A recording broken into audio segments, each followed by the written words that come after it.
Assalomu alaykum, bizani kuzatib boruvchi YouTube kanalimiz a'zolari. Bugungi manzilimiz eski 16 yillik Toshbini postidan 2 kilometr kiriladi. Ko'chamiz tupikda joylashgan. To'g'ri tushib kelasizlar. Ko'chamizda 9 tagina hovli mavjud. Xudo xolisi bitta donasi qoldi. O'zim bu ko'chadan 3 ta hovli sotganman. Bu yerda quruvchi akalarimiz qurishgan edi, sotilib ketgan. Bu yerda mana shu ikkitani quruvchi tokamiz qurganlar.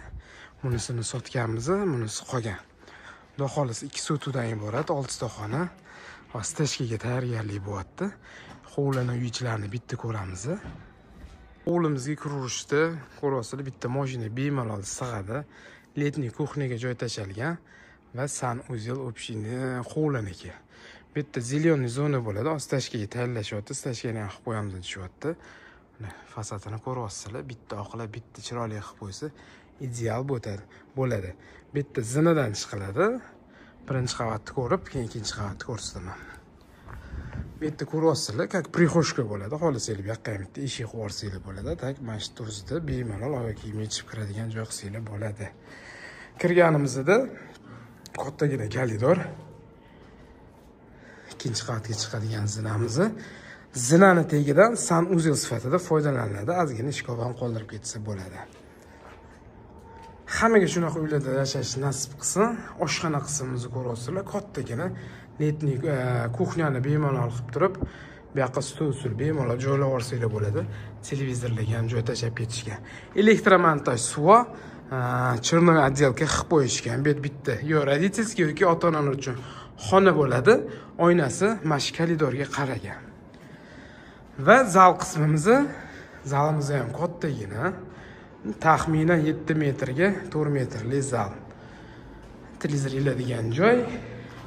Xudo xolisi orqa hovlimizda mavjud. Mana shu orqa hovlimizda mana shu yerda mana shunaqa zina ochiladi, podvalga tushadigan. Polniy zalimizdagi podval qilingan. Katerniy xona shu yoqqa joylab yuboriladi.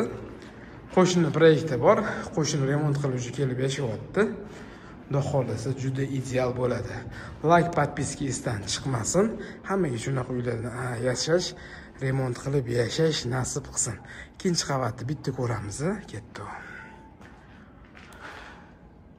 Ikkinchi qavatga chiqadigan zinalarimizni ko'ryapsizlar, akkuratning chiroyli qilingan. Oyoq og'rimaydigan darajada zo'r yotqizib qilingan, tikka bo'lmagan. Shundan chiqqanimizda bitta, ikkita sanuzel, 3 ta ichkarida yana bitta xona bor. Bu xonamiz xohlasanglar zal qilib qo'yasizlar, xohlasanglar yotoqxona qilasizlar. Balkonchasi bor, hovliga qaragan, bemalol bitta stol-stulni qo'yib qo'yib, kofe ichib o'tiradigan joy. Qo'ni-qo'shni bir-birini hech kimga ko'rinmaydi.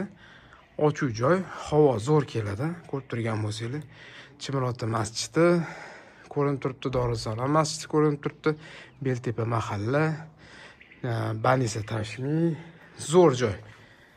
Narxi ham ideal. Kuzatishda davom etinglar. Podpiska albatta esdan chiqmasin. Hop, bu yog'imiz yana bitta. Xohlasanglar bu yoqni zal qilib qo'ysanglar, bular zalga mo'ljallab qo'yishgan. Televizor iladigan joy. Katta panoramli oyna qilingan. Zo'r chiqqan. Bu yoqqa bitta jaluzi bo'ladi. Devorlarimiz alohida qilingan. Xudo xolisa bir-biriga любое время biz tashab mishat qilmaydigan darajada qilganmiz deyapti. Va общий sanuzel ikkinchi qavatniki. Kirganimizda bu yerda 2 ta xona qilingan. Qaranglar, bu yerda bitta detskiy qilib qo'ysanglar bo'ladi. Ichida bu yoqda sanuzeli bor, kattagina va родительский spalniy. Proyekt juda ideal, 100% pishgan ashdan qilingan. Suv svet gazdan muammo yo'q. Toshbini postidan 2 kilometr kiryapmiz.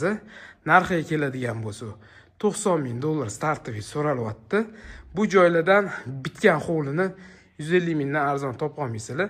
30 ming, 40 ming bilan ideal qilib olsanglar bo'ladi. Shunda uy sizlarga taxminan 130 ming atrofida tushadi. Shoshib qolinglar. Bir dona qolgan ko'chamizda yaxshi qo'shnilar, xudo xolisi, kelib maza qilib tinch mahallada yashayman deganlarga tashab qo'yasizlar. Hammaga shunaqa uylarda yashash nasib qilsin.